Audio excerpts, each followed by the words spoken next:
हमने ट्रंप को राजी करने के लिए, या ये कहिए कि अपनी इस स्ट्रेटजी में कि हां हम टैक्सेस को कम करने के लिए तैयार हैं, हमने एक टैक्स हटा ही दिया है। वो कौन सा टैक्स हटाया है? वो है गूगल टैक्स। अब आप पूछेंगे क्या गूगल पर कोई टैक्स लगता था क्या?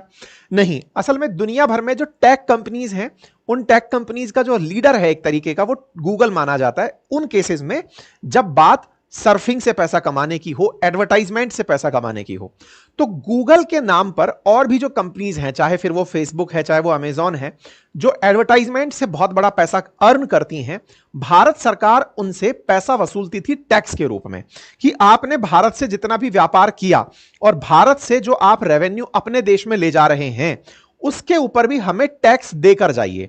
आपने अगर हमसे पैसा लेकर जा रहे हैं कमा के, तो हमें टैक्स देकर जाइए। और भारत सरकार गूगल की तरह जो और कंपनियां थी, जैसे मेटा थी या फिर अमेजॉन थी, इनसे टैक्स वसूलती थी इक्वलाइजेशन लेवाई के नाम पर। अब ये इक्वलाइजेशन लेवाई क्या है? इसको ऐसे समझिए कि भारत की जो कंपनियां हैं जो कि इसी तरह से एडवर्टाइजमेंट सेक्टर में काम कर रही हैं, उदाहरण के लिए फ्लिपकार्ट समझ लीजिए अमेजॉन की तरह, कि अमेजॉन की तरह फ्लिपकार्ट भी एक तरह से एडवर्टाइजमेंट के थ्रू पैसे कमाती है। एडवर्टाइजमेंट की तरह थ्रू कैसे? तो उसको यूं समझिए कि फ्लिपकार्ट पर जब भी कोई आप प्रोडक्ट को लिस्टेड देखते हैं, तो उसकी अपनी वो एक चार्ज वसूलती है कि कौन सी चीज ऊपर दिखनी है, कौन सा प्रोडक्ट ज्यादा दिखना है, किस प्रोडक्ट की सेल पर ज्यादा फोकस करना है, तो उसका वो एक पैसा वसूलती है। तो भारत की कंपनियों को विदेशी कंपनियों की तुलना में ज्यादा एज देने के लिए भारत ने इन विदेशी अमेरिकी कंपनियों पर 6% टैक्स वसूल रखा था कि आप लोगों को अगर इंडिया में काम करना है तो हमें इंडियन कंपनियों से नहीं वसूलना है, लेकिन बाहर की कंपनियों से 6% टैक्स वसूलना है। जिससे क्या होगा? बाहर के जो काम है वो थोड़े महंगे पड़ेंगे और इंडिया के काम सस्ते पड़ेंगे। इससे भारत की कंपनियों को संरक्षण मिलेगा और वो ज्यादा ग्रो करने लगेंगी। इसको ध्यान में रखते हुए भारत ने इक्वलाइजेशन लेवी लगाया हुआ था, लेकिन भारत ने इस टैक्स को हटा दिया है। लगभग कितना होता था? ये जितना रेवेन्यू अर्न करते थे उसका 6% के आसपास इक्वलाइजेशन लेवी होता था, जो भारत ने अब हटा दिया है। तो न्यूज क्या बनती है? हम लोग 6% गूगल टैक्स हटा रहे हैं। तो ये गूगल टैक्स जो है ना, ये नाम इक्वलाइजेशन लेवी का है, जो केवल गूगल पर नहीं, गूगल की तरह ही एडवर्टाइजमेंट से जो पैसे कमाने वाली कंपनियां हैं उन पर लगता था, है ना। फिर चाहे कोई सी भी कंपनी हो जो एडवर्टाइजमेंट से पैसे कमा रही हो, ठीक है। उम्मीद है कि अब आप इस बात को थोड़ा सा मतलब गहराई से समझ पा रहे हो। अब आपके दिमाग में एक बड़ा प्रश्न आएगा, और वो ये कि जब आप टैक्स हटा रहे हो, दैट मीन्स आप कर वसूलने वाले तो नहीं हो। अब वसूलने वाले नहीं हो तो वसूली से तो कमाई होती थी, तो क्या भारत सरकार की अब कमाई घट जाएगी? टेक्निकली यस, इस पर्टिकुलर मद में। क्यों? क्योंकि भाई एडवर्टाइजमेंट से जो ये कंपनी कमाकर ले जाती थी, उससे भारत सरकार टैक्स वसूलकर लगभग साल के 4,000 करोड़ रुपए कमाती थी। तो एक तरह से एक झटके में भारत ने 4,000 करोड़ की माफीनामा दे दिया कि जाओ जी लो तुम्हारी जिंदगी। तो ये जो गूगल टैक्स है ना, जिसको हमने अभी नाम दिया इक्वलाइजेशन लेवी, जो सरकार ने अभी हटाया है, उससे सरकार को 4,000 करोड़ का नुकसान हो रहा है। इसको नुकसान किस टर्म में कहा जा रहा है? कि ये राहत दे दी गई है अमेरिकी कंपनियों को। अब इसके फायदे क्या होंगे वो लॉन्ग टर्म में डिस्कस होंगे। क्या इससे नुकसान भी हो सकते हैं? डेफिनेटली, क्योंकि इंडियन कंपनीज को अब कंपटीशन ज्यादा झेलना पड़ेगा। अब ये और सस्ते प्लान्स ले आएंगी, अमेरिकी कंपनीज के प्लान सस्ते पड़ने लगेंगे, और सस्ते पड़ने लगेंगे तो विज्ञापनों की मदद से उनकी कमाई बढ़ जाएगी और भारतीय कंपनियां कॉम्पिटिटिव एडवांटेज संभवतः ना ले पाए। लेकिन हमने ये दाव क्यों खेला? ताकि ट्रंप की आत्मा को खुश किया जाए और उसके साथ वो एडवांटेज ले लिया जाए कि हां भाई, तुम हम पर टैक्स कम रखना, ताकि हम तुम्हारे साथ व्यापार को बढ़ाकर उस नंबर से टैक्स कलेक्शन को बढ़ा सकें। ठीक है, तो ये इक्वलाइजेशन लेवी करते हुए हमने ये काम कर दिया है। क्लियर हो गया? तो ये गूगल टैक्स कब शुरू हुआ था? तो असल मायने में इसके बारे में कहा जाता है कि सन 2016 में जब जेटली जी वित्त मंत्री हुआ करते थे, उस समय पर 6% टैक्स का प्रावधान किया गया था। जब यह चीज निकल कर आई थी तो बहुत से देशों ने इस पर विरोध भी किया था। बीच में हमने ई कॉमर्स कंपनियों पर 2% टैक्स और लगा दिया, 2% टैक्स 2020 में लगा दिया। तो 1% एक तरह से 6% टैक्स पहले लगाया इन कंपनीज पर जो बाहर से हमारे यहां पर काम कर रही हैं, फिर 2% ई कॉमर्स अमेजन जैसी जो कंपनी है इन पर लगा दिया।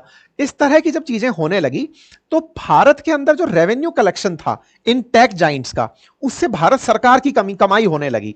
अब जैसे टेक जाइंट्स का फाइनेंशियल ईयर 2024 में कमाई है 60,000 करोड़ की, एडवर्टाइजमेंट रेवेन्यू है ये। एडवर्टाइजमेंट रेवेन्यू को कैसे समझते हैं, इसको ऐसे समझ लीजिए कि आज आपने जैसे अभी आपका ये जो सेशन चल रहा है, संभवतया आपके इस दौरान कुछ एक विज्ञापन आ गए होंगे।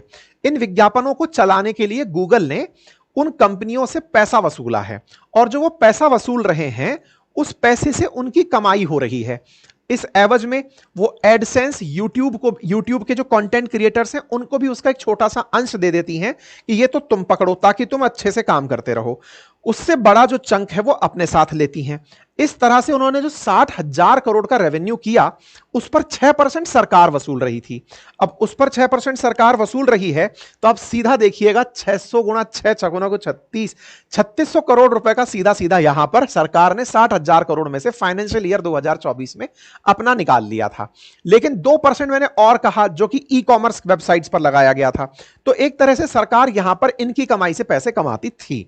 ये सारे वो नंबर्स हैं और ये धीरे धीरे बढ़ भी रहे हैं। मतलब टेक्निकल पॉइंट ये है कि भारत के अंदर जो ये एडवर्टाइजमेंट का जो रेवेन्यू है ये आने वाले टाइम में बढ़ेगा। फाइनेंशियल ईयर्स को अगर आप देखें तो टाइम दर टाइम ये आपके साथ में रेवेन्यू बढ़ते हुए दिखाई दे रहे हैं। लेकिन उससे पहले एक छोटी सी गुजारिश है आप सभी साथियों से कि हम आप लोगों के लिए दिन पे दिन बेहतरीन कंटेंट, वेल रिसर्च कंटेंट लेकर आते हैं और आपको YouTube का एक स्टैटिक्स दिखाते हैं। संभवतया आपको मेरी अपील का कोई मतलब समझ में आएगा।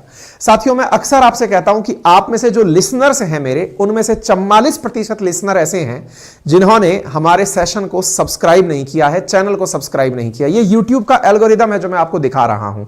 44%, लगभग आधे लोग ऐसे हैं जो हमारा सेशन सुनते हैं लेकिन सुनने के बाद भी बिना सब्सक्राइब किए चले जाते हैं। ऑन एन एवरेज मेरा सेशन 20 मिनट से ऊपर का होता है लेकिन सब्सक्राइब करने में फ्रैक्शन ऑफ सेकंड, लगभग 0.19 सेकंड लगता है क्लिक करने में, जिसका कोई चार्ज नहीं है। लेकिन फिर भी आप मेरी अगर सुनवाई नहीं करते तो यह थोड़ा दुख देता है।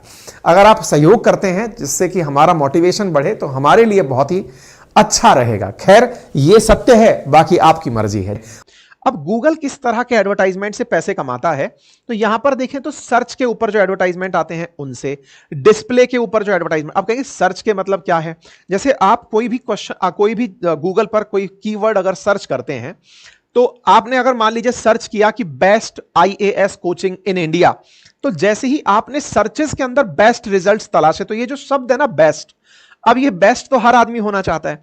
तो ये जो बेस्ट की कहानी है, देश में हो सकता है 100 कोचिंग्स ऐसी हो जो कि अपने लिए बहुत अच्छा कंटेंट तैयार करती हो, छात्रों के लिए बढ़िया काम करती हो, लेकिन जो आपको टॉप पर दिखाई दे रहा है उसने गूगल को पैसे दिए हुए हैं कि भाई देखो ये वाला गेम हमें जिता देना, हमें ये गेम फेयर तरीके से नहीं अनफेयर तरीके से जीतना है, इसके लिए पैसे दे रहे हैं हम।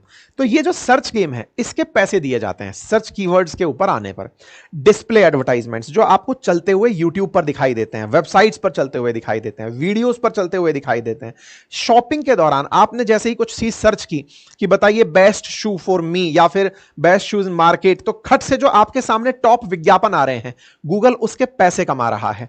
आप जो एप्लीकेशन यूज कर रहे हैं एंड्रॉइड के थ्रू, जो आप एप्लीकेशन यूज कर रहे हैं गूगल प्ले स्टोर से, उस प्ले स्टोर पर लगने के पैसे गूगल वसूल रहा है, अपनी सर्विस चार्जेस वसूल रहा है। ऐसे ही मतलब कुल मिलाकर के जो भी आपके तरीके हैं, गूगल को कमाई जो है वो असल मायने में इन्हीं एडवर्टाइजमेंट से है। ऐसे ही फेसबुक का भी काम यही है। फेसबुक और इंस्टाग्राम या फिर इन सब के थ्रू वो व्हाट्सएप की मार्केटिंग जो चल रही है उनसे पैसा कमा रहा है, फेसबुक के एडवर्टाइजमेंट से कमा रहा है। इन सब से फेसबुक, ये सब चीजें जो है मेटा पैसे कमाता है। ऐसे ही अमेजन भी एडवर्टाइजमेंट से पैसे कमा रहा है, चाहे स्पॉन्सर्ड प्रोडक्ट के थ्रू, ब्रांड के थ्रू, डिस्प्ले एडवर्टाइज जो अमेजन पर आप देख रहे होते हैं, उन सब चीजों के प्लेसमेंट के भी पैसे अमेजन वसूल रहा होता है। क्योंकि अमेजन ने खुद को भी एक तरह का गूगल बना दिया है कि आप यहां पर कोई चीज देखने आ रहे हैं तो आपको ये दिखे मोस्ट रिकमेंडेड, सबसे ज्यादा स्टार रेटिंग, सबसे ज्यादा लोगों ने खरीदा, बेस्ट रिव्यूज, ये सब चीजें जो डली हुई दिखती है जिससे आपके मन में उस प्रोडक्ट को खरीदने का भाव उत्पन्न होता है, वो एडवर्टाइजमेंट के थ्रू वहां पर लाया जाता है। ठीक है, इस एडवर्टाइजमेंट का भारत में जो कंपाउंड एनुअल ग्रोथ रेट है, यानी कि आज अगर 60,000 करोड़ का है तो हो सकता है 15% के हिसाब से ये अगले साल और बढ़ जाए। मतलब आप ऐसे समझिए कि आज 60,000 करोड़ पर हो तो हो सकता है कि आप इसमें 15 5 15 6 90, तो मतलब आप इसको अगली बार 70,000 करोड़ के हिसाब से बढ़ता हुआ देखें तो भारत में जो एडवर्टाइजमेंट की जो ग्रोथ है वो उसी क्रोनोलॉजी में बढ़ती जा रही है। भारत को तो इससे आने वाले समय में कमाई होने वाली थी, लेकिन हमने इस गूगल टैक्स को आज हटा दिया है। बस इतना सा कुल मिलाकर के न्यूज है, ठीक है। तो ऐसे में इंडिया का 4000 करोड़ का गूगल टैक्स 2016 से, ये मैंने फैक्ट्स दिखा दिए, ये वो नंबर्स हैं फाइनेंशियल ईयर 2024 के जो मैंने 3600 करोड़ के आसपास आपको बताए टेंटेटिव चार्ट। तो निर्मला सीतारमण जी ने इनके साथ मामले को सेटल करते हुए ताकि टैरिफ जो लगे उस समय अपने इस टैक्स को हटा दिया है, ठीक है। अच्छा, अब सवाल यह है कि क्या कभी गूगल ने या अमेरिका ने इसका विरोध किया था क्या, जो हमने बिना पूछे ही हटा दिया, कि पता चले कि अमेरिका को तो पता ही नहीं था कि हमने ऐसा किया है। अमेरिका खुद इस लेवल पर लंबी जांच बिठा चुका है। वो कह चुका था 2020 में भी कि यार ये इंडिया में चल क्या रहा है, हमारे ऊपर इतना टैक्स वसूला जा रहा है। तो यूएस ने जब ये काम शुरू किया था उसी समय पर हमने 2% जो था ना ई कॉमर्स वाला, वो तो उसी समय हटा दिया था। 2021 में यूएस ने हमें भी थ्रेट किया था कि हम आप पर भी टैक्स वसूलेंगे, लेकिन हम उस पूरी गणित को 2024 में तो 2% वाला टैक्स हटाए और अब हम वो 6% वाला टैक्स हटा दिए हैं। कुल मिलाकर ट्रंप का जो भारत के लिए प्लान था कि आप मुझसे ज्यादा टैक्स ना वसूलें, भारत सरकार पहले से ही तैयार हो गई है कि हां भाई नहीं वसूल रहे। फिलहाल के लिए इतना ही और बस, थैंक यू सो मच। लेकिन ये स्टैटिक्स फिर से आपको याद दिलाने का है कि मेरे प्यारे साथियों, मेरे इस YouTube चैनल पर 44% लिसनर्स ने सब्सक्राइब नहीं किया हुआ है, जो कि फ्रैक्शन ऑफ सेकंड का कार्य है। सब्सक्राइब का ऑप्शन है, उसे क्लिक कर दीजिए, चैनल को सब्सक्राइब कर लीजिए, सो दैट हमें आपकी वजह से आपका समर्थन मिले। इसका कोई चार्ज नहीं लगता है। संभवतः आप इस काम को करके इस सेशन को भी अपनी तरफ से इज्जत बख्शेंगे। बाकी जिन्होंने सब्सक्राइब किया हुआ है वो वीडियो को लाइक तो कर ही दीजिए। इतने सारे लोग इस समय तत्कालीन रूप से लाइव हैं। फिलहाल के लिए इतना ही। अपना ख्याल रखें, बड़ों का सम्मान करें, छोटों को प्यार दें, अपना व्यक्तित्व इस प्रकार से विकसित करें कि महिलाएं आपके साथ सुरक्षित और सम्मानित महसूस करें। धन्यवाद।